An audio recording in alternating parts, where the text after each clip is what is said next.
אוקיי, אני רוצה לספר לך. כן, עוד ספר דבר לי, על ספר לי עצמנו. פאפה. מחקרים קובעים שכל 7 שניות חולפת לנו במוח מחשבה על מין. יש מחקרים אחרים שקובעים שכל 7 שניות חולפת לנו במוח מחשבה רגילה, אבל אני בית הלל. כל 7 שניות, תחשבו כמה נשאר לכל יתר הדברים שאנחנו צריכים לעשות בעולם הזה. אם כל מה שיש לנו בראש זה תוקע, לא תוקע. בוקר, מנשק את האישה, מחבק את הילדים, נוסע לתחנת הרכבת בפרדס חנה, עולה לרכבת, לוקח עיתון, פותח את העיתון, מתיישב, עושה את עצמי קורא, מסתכל מסביב, תוקע, לא תוקע, לא תוקע, אולי תוקע, לא תוקע.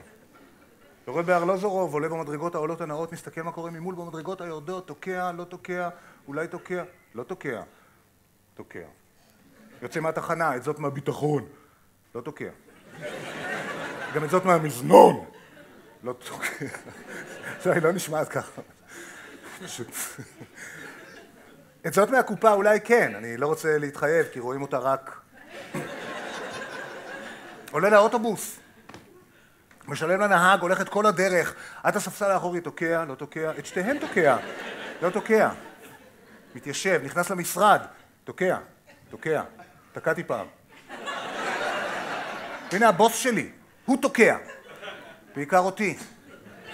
בצהריים תוקע ארוחה, עושה לי לא טוב, עושה לי כבד בבטן, מחליט ללכת ברחוב, לשאוף אוויר, לא חייבים לנסוע כל היום. תוקע, לא תוקע, לא תוקע. פתאום, חלון ראווה.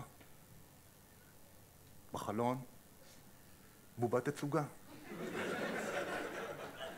בדיוק מחליפים לה עכשיו.